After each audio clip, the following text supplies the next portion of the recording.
जय Shri Radhe class 10th। तो आशा करता हूँ आप सब बढ़िया होंगे, स्वस्थ होंगे। हम आज स्फेरिकल मिरर को समझेंगे आपके लाइट चैप्टर से। आप प्लेन मिरर जानते हैं, जो प्लेन होता है, ठीक है। स्फेरिकल मिरर क्या है? A mirror which is formed from sphere। एक ऐसा मिरर जो किससे बना हुआ है? एक स्फीयर से बना हुआ है। ऐसे मिरर को हम क्या बोलेंगे? Spherical mirror. मैंने कोई ये एक स्फीयर बना लिया। तो मिरर कैसे बनता है मैंने पहले भी वीडियो बता चुका हूँ, प्रीवियस वीडियो में। यदि आपको वो टॉपिक क्लियर ना हो तो नीचे डिस्क्रिप्शन बॉक्स में प्रीवियस वीडियो का लिंक गिवन है, आप उसे फॉलो करके आप प्रीवियस वीडियो देख सकते हैं, ठीक है। हाँ, लाइक और सब्सक्राइब करते हैं। तो उसके लिए मेरा होता है तो मिरर के एक साइड क्या होती है? पॉलिश, ठीक है। अब ये स्फीयर है, स्फीयर के जो मिरर होते हैं एक पार्ट मैंने मान लीजिए यहां से कट कर लिया है, बहुत ध्यान समझिएगा आपको, और एक पार्ट मैंने ये यहां से कट कर लिया। पहला रूल मैं बता रहा हूं 10th क्लास के लिए, 12th क्लास में भी अप्लाई कीजिएगा। Polish always at left side, मतलब यदि इस तरह खड़े इस तरफ खड़े हो तो लेफ्ट साइड, यदि आप इस तरह देख रहे हो तो राइट साइड। पॉलिश हमेशा राइट साइड करेंगे, पॉलिश ऑलवेज है राइट साइड। अपने अकॉर्डिंग देख लेना, मतलब कहने का मतलब इस तरफ करेंगे। क्लियर? पॉलिश मैंने इस तरफ कर दी तो यहां पर एक उभरा हुआ पार्ट आया आउटवर्ड, यहां पर एक अंदर वाला पार्ट आया इनवर्ड। तो ये दो मिरर जो तैयार हुए, इस मिरर को कहा बाहर जो निकला हुआ है आउटवर्ड मिरर। आउटवर्ड मिरर, बहुत ध्यान समझिएगा। और इस बार ये वाला पार्ट निकला हुआ है, इसको कहा इनवर्ड मिरर। इनवर्ड मिरर अंदर की तरफ है इसलिए इनवर्ड, बाहर की तरफ निकला हुआ है इसलिए आउटवर्ड। इतनी बात क्लियर हुई? अच्छा, ये जो इनवर्ड वाला मिरर था, इसकी जो फॉर्मेशन थी वो हल्की सी केव थी, केव की तरह, गुफा की तरह, ठीक है। इसलिए इसको एक नाम दिया है कॉनकेव। एक्चुअली नाम इसलिए नहीं दिया गया कि केव की तरह है, उसके लिए रीजन था कि कॉन्वेक्स है कि कॉनकेव है। तो जो इनवर्ड वाला है इसको हमने नाम दे दिया क्या? Concave mirror. पहचानें कैसे? जो अंदर की तरफ है, गुफा की तरह लगता है। केव माने गुफा, जिसमें गुफा बन रही है वो कौन? केव। जो उभरा हुआ है, आउटवर्ड है, उसको एक नाम दिया हमने क्या? Convex mirror. इतनी बात क्लियर है? यदि ये स्फीयर का पार्ट है तो sphere is have a one centre. Sphere का एक क्या होता है? सेंटर। और इस सेंटर को क्या बोला? Centre of curvature. Centre of curvature का सेंटर ऑफ कर्वेचर, जहां इसको सी से हम क्या करते हैं? डिनोट करते हैं। सेंटर तो समझ में आता है शब्द कि एक स्फीयर है, स्फीयर का एक सेंटर होता है, तो सेंटर हो गया। कर्वेचर क्यों? पहली बात तो एक चीज और समझिए कि ये मेरा कॉन्वेक्स मिरर है, इसे क्या बोलते हैं? Convex mirror. कॉन्वेक्स मिरर के लिए सेंटर ऑफ कर्वेचर किस तरफ होगा? इस तरफ। रीजन बताइए क्यों होगा? क्योंकि जिस स्फीयर से ये मिरर बना है उस स्फीयर का सेंटर ऑफ कर्वेचर कहलाता है। और इस मिरर के लिए, कॉनकेव मिरर के लिए सेंटर ऑफ कर्वेचर किस तरफ होगा? इस तरफ। क्लियर है? सेंटर कर्वेचर क्यों कह रहे हैं? क्योंकि ये सेंटर इस कर्व पर डिपेंड कर रहा है। यदि इसका कर्व छोटा होगा तो इसका सेंटर पास होगा, और इसका कर्व यदि बड़ा है तो सेंटर दूर है। बड़े कर्व का मतलब बड़ा स्फीयर होगा, छोटे कर्व का मतलब छोटा स्फीयर होगा। तो ये सेंटर किस पर डिपेंड कर रहा है? कर्व पे। कर्व बड़ा होगा तो सेंटर दूर, कर्व छोटा होगा तो सेंटर पास, बड़ा पास, दूर पास, दूर पास। तो किस पर डिपेंड कर रहा है ये सेंटर? कर्व पे। That's why it is known as centre of curvature. Clear है बात? अच्छा, यहां पर जो मिरर है, मिरर का एक मिड पॉइंट होता है जिसको बोलते हैं हम पोल, इसका भी मिड पॉइंट होता है, इसका बोलते हैं हम पोल। एक लाइन है जो पोल और सेंटर ऑफ कर्वेचर से होके जाती है, ध्यान देना जरा, एक लाइन जो पोल और सेंटर ऑफ कर्वेचर से होके पास होती है, इस लाइन को एक नाम देते हैं principal axis, principal axis. Clear?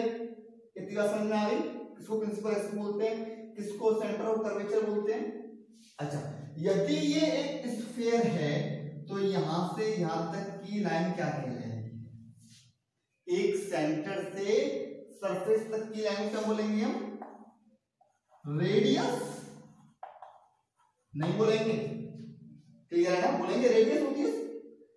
पर यहां पर इस केस में, इस मिरर के केस में, ये हमारा कॉन्वेक्स और कॉनकेव मिरर के लिए ये जो रेडियस है ये कहलाती है रेडियस ऑफ कर्वेचर। तो यहां पे क्या कहलाती है, रेडियस ऑफ कर्वेचर। अब यहां पे कर्वेचर क्यों बोला, यदि मेरा सेंटर पास और दूर जाएगा कर्व के अकॉर्डिंग। अच्छा ध्यान दो, जब ये कर्व छोटा था, सेंटर पास था, तो इसकी रेडियस कैसी थी, छोटी। मैंने कर्व बड़ा किया, कर्व बड़ा होगा, सेंटर दूर होगा, अब रेडियस कैसी हो गई, बड़ी। समझ में आती है बात? तो कर्व पे कौन डिपेंड कर रहा है, रेडियस। तो that's why it is known as radius of curvature. अच्छा, समझने की बात और है कि कॉन्वेक्स मिरर जो होता है उसकी रेडियस ऑफ कर्वेचर इस साइड होती है, और जो कॉनकेव मिरर होता है उसकी रेडियस ऑफ कर्वेचर इस साइड होती है। क्लियर?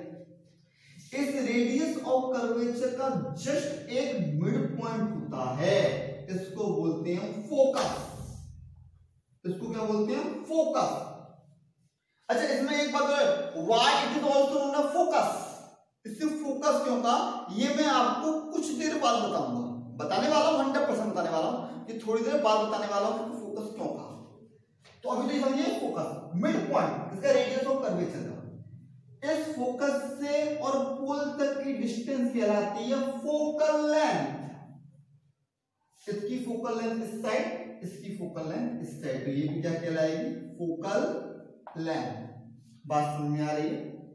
इसके साथ में छोटी सी चीज और है, ये जो हमारा डिस्टेंस है इस मिरर का पूरा यहां से लेके यहां तक, इसको नाम देते हैं डायमीटर ऑफ द मिरर या distance of reflecting part of mirror.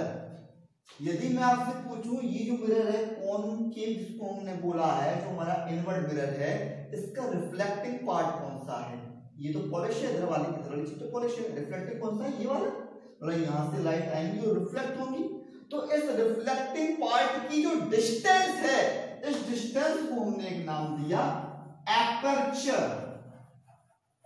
Aperture, aperture, यहां पे क्या होगी, एपर्चर ये होगी। अच्छा, यहाँ कहीं कहीं इसको डायमीटर ऑफ मिरर भी बोलते हैं, diameter of the reflecting mirror is known as aperture, distance of the reflecting mirror is known as aperture. तो समझ में आया? एक बार रिकॉल कर लेते हैं सारी चीज। जो मिरर जो स्फीयर से बने हुए हैं, उस स्फीयर का सेंटर ऑफ कर्वेचर कहलाता है, उस मिरर का मिड पॉइंट पोल कहलाता है, मिड पॉइंट और सेंटर ऑफ कर्वेचर से जाने वाली लाइन प्रिंसिपल एक्सिस कहलाती है, सेंटर और पोल तक की डिस्टेंस रेडियस ऑफ कर्वेचर कहलाती है, रेडियस ऑफ कर्वेचर का मिड पॉइंट फोकस कहलाता है, फोकस और पोल तक की डिस्टेंस फोकल लेंथ कहलाती है। इसके साथ साथ जो रिफ्लेक्टिंग मिरर की डिस्टेंस होती है वो क्या कहलाती है, एपर्चर। इतने पॉइंट क्लियर है? इनमें से कई बार कोई ना कोई पॉइंट पूछने के लिए आ जाता है, यहाँ पूरा समझ में आया। इससे आगे हम बढ़ते हैं कि ये जो रिफ्लेक्टिंग सरफेस है ये क्या है। अच्छा, रिफ्लेक्टिव सरफेस को समझाने से पहले मैं आपको ये बताऊं कि इसको फोकस ही क्यों कह रहे हैं। ठीक है, हमने ये मिरर लिया, पॉलिश करी इस साइड, तो ये कौन सा मिरर है, मेरा आउटवर्ड मिरर है। मैं आपसे पूछूं इस पॉइंट को क्या बोलेंगे, पोल बोलेंगे। नहीं आती है बात समझ में, कोई दिक्कत? चलिए अब इसका सेंटर ऑफ कर्वेचर कहाँ होगा, इस साइड या इस साइड, इस साइड होगा, कर्व ये बनता है, तो यहाँ कहीं इसका सेंटर ऑफ कर्वेचर होगा, यहाँ कहीं क्या होगा, इसका फोकस पॉइंट होगा। बात समझ में आ रही है? यहाँ से यहाँ तक की लेंथ को रेडियस ऑफ कर्वेचर, इस लेंथ को फोकल लेंथ। इसी तरह से एक मिरर और बनाता हूं जिसे हम क्या कह रहे हैं, कॉनकेव मिरर। ठीक है, ये थोड़ा सुंदर सा बनाते हैं। कॉनकेव मिरर मैंने पॉलिश करी राइट हैंड साइड, ये मैंने बनाई एक प्रिंसिपल एक्सिस, ये दिया मैंने एक क्या पोल पॉइंट। ठीक है, यहाँ कहीं इसका क्या होगा, सेंटर होगा। बात समझ में आ रही है ना? कौन, ये कौन सा बनाया मैंने मिरर, लिख लो, लिख लीजिए कॉन्वेक्स। कोई दिक्कत वाली बात नहीं है। चलिए कॉन्वेक्स क्या है, ये मिरर। यहाँ कौन सा मिरर लिया है मैंने, कॉनकेव।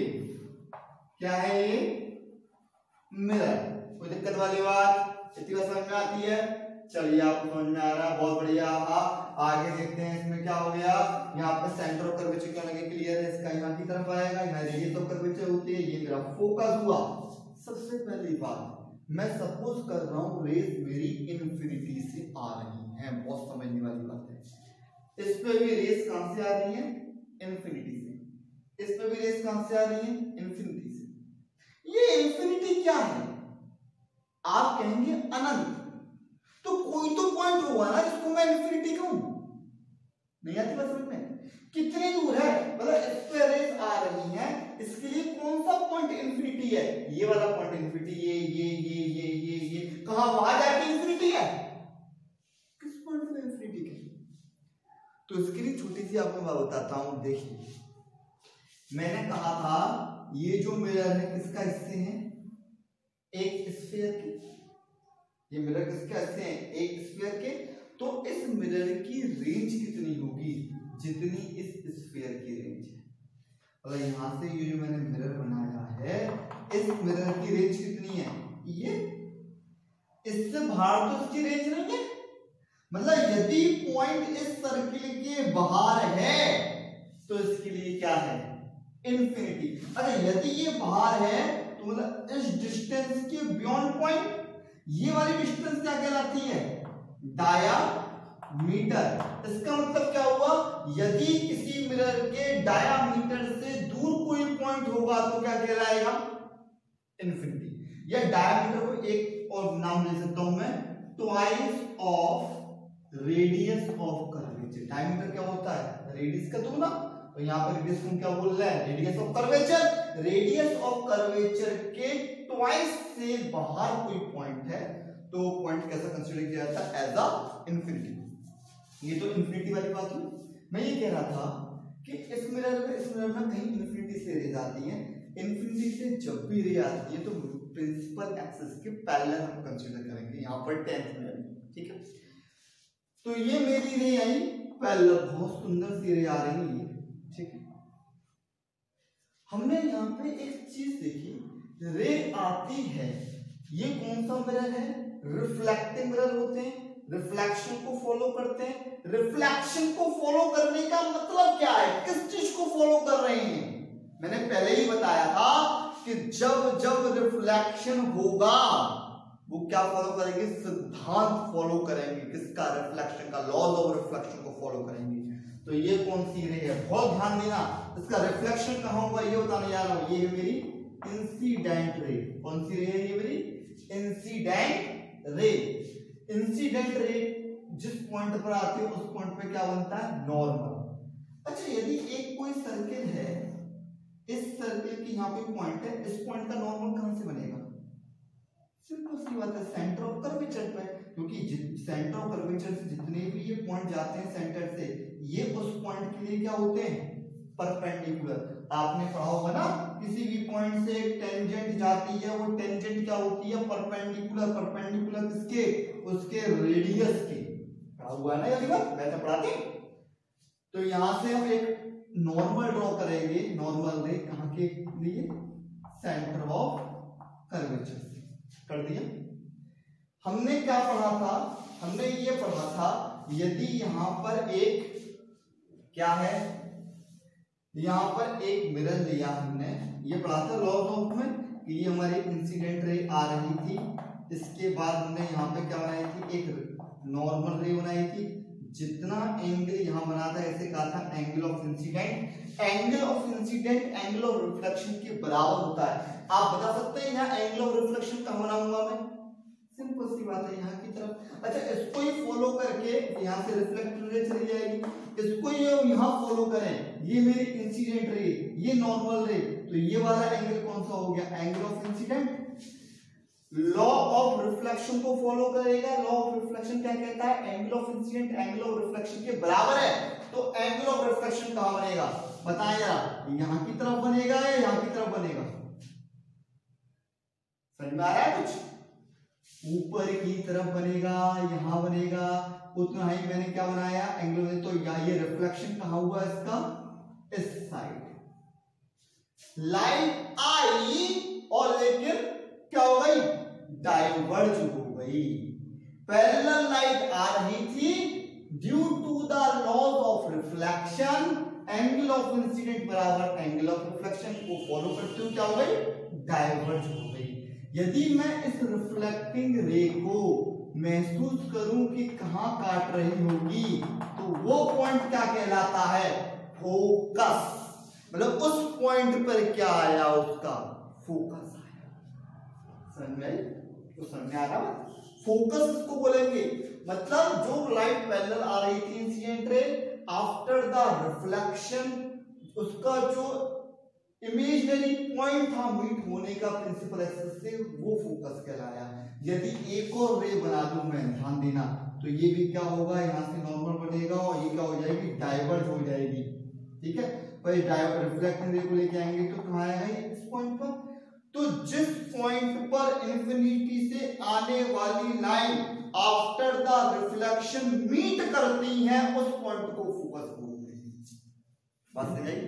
इंफिनिटी से आने वाली parallel line after the reflection जिस पॉइंट पर मीट करती है या मीट करती हुई एपियर होती है, वो फोकस। या मीट कर नहीं रही है, मीट करती हुई एपियर हो रही है। अभी और समझते हैं थोड़ा सा। तो ये फोकस आया, और इसी चीज को हम क्या बोल देते हैं? Principal focus. रीजन समझ में आया? इसको फोकस क्यों बोल रहे हैं?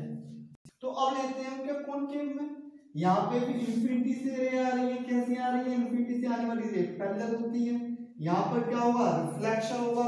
ये कौन सी लाइन है? Incident line, incident ray. हम फिर कंफ्यूज हो गए, इसका रिफ्लेक्शन कहाँ होगा? रीजन समझिएगा कहां पर होगा। सी से क्या बनाएंगे? नॉर्मल बनेगा सी से। यहाँ नॉर्मल बनाया, ये क्या बना? Angle of incident. यदि रिफ्लेक्शन हो रहा है तो लॉज ऑफ रिफ्लेक्शन को फॉलो करेगा। एंगल ऑफ इंसिडेंट में है, एंगल ऑफ रिफ्लेक्शन का बनाऊं यहां की तरफ, ये हुआ एंगल ऑफ रिफ्लेक्शन, तो ये कहां बेंड कर जाएगी? यहां। समझ में आई बात? समझ में आ रहा है? फोकस से क्यों जाती है? समझ लीजिए फोकस से क्यों जाती है। फोकस से आ रही है। अच्छा, मैं एक और रे बना लूं पैरेलल, तो ये भी क्या होगा? इसी फोकस से जाएगी। तो क्या देख रहे हैं हम? इंफिनिटी से पैरेलल आने वाली रे आफ्टर द रिफ्लेक्शन जिस पॉइंट पर मीट होती हैं या मीट होती हुई एपियर होती हैं, ये एपियरेंस है या रियली मीट हो रही हैं, वो पॉइंट फोकस कहलाता है, प्रिंसिपल फोकस कहलाता है। अब देखें यहां रे क्या हो रही है? आई और लौट गई, मतलब डाइवर्ज हुई। इसलिए इस मिरर को हम क्या बोलते हैं? Diverging, diverging mirror. यहां पर क्या हुआ? लाइन आई और एक पॉइंट पर कन्वर्ज हो गई, तो इस मिरर को क्या बोलते हैं? Converging mirror. तो दो चीज आ गई हमारे पास। कॉनकेव को हमने बोला कन्वर्जिंग मिरर, कॉन्वेक्स को बोला डाइवर्जिंग मिरर। कॉन्वेक्स पर रे डाइवर्ज होती हैं, कॉनकेव के लिए मिरर रेस कन्वर्ज होती हैं। जैसे कि समझिए ये दोनों मिरर किस तरह से, जैसे कि ये चम्मच। ठीक है, आपकी बुक में भी एक एक्टिविटी दी हुई है चम्मच वाली, स्पून वाली। देखिएगा ये वाला पार्ट देखिए तो ये हल्का सा इनवर्ड है, मतलब कॉन्वेक्स की तरह बिहेव करता है। ये वाला पार्ट देखिए तो हल्का सॉरी कॉनकेव की तरह बिहेव करता है। और ये वाला पार्ट देखिए तो आउटवर्ड है, मतलब कॉन्वेक्स की तरफ बिहेव करता है। अब मैं आपको ये बताऊं कि इस दोनों में इमेज किस प्रकार रहेंगी, या घर पे एक्टिविटी कर सकते हो। स्पून को यूं लीजिएगा, जब आप दूर से देखोगे इस स्पून में अपनी इमेज को तो आप उल्टे नजर आओगे, मतलब ये मिरर कौन सा है, कॉनकेव, मतलब ये वाला। इस मिरर में कैसे नजर आएंगे, उल्टे। इमेज कैसी बनेगी, उल्टी। और जैसे जैसे पास करोगे एक पॉइंट ऐसा आएगा, तो ये मेरा पॉइंट आ गया कि यहाँ पे मेरी इमेज नहीं बन रही, बनना बंद हो जाएगा यहाँ पर। और फिर धीरे से और आगे करोगे तो आपकी इमेज कैसी बन जाएगी, सीधी बन जाएगी। अब देखिए मैं जो इमेज बन रही है मेरी कैसी बन रही है, सीधी बन रही है मेरी इमेज, ठीक है। ऐसी एक्सपेरिमेंट उल्टा करके कर सकते हो। आप उल्टा करके बनाएंगे तो आपकी इमेज सीधी बनेगी, मतलब इसमें इमेज सीधी बनेगी। और आप पास कीजिए, दूर कीजिए, इमेज पर ज्यादा फर्क नहीं पड़ेगा, आपकी इमेज पूरी पूरी दिखाई देगी। इसे हम एक्सपेरिमेंटली यहाँ पर प्रूव भी कर सकते हैं। ये स्पून की एक्टिविटी करके देखिएगा। अच्छा, एक एक्टिविटी और दे रखी है आपके, वो कुछ इस तरह से है कि हमने क्या किया, सन के आगे कॉन्वेक्स मिरर को लिया, कुछ इस तरह से किया।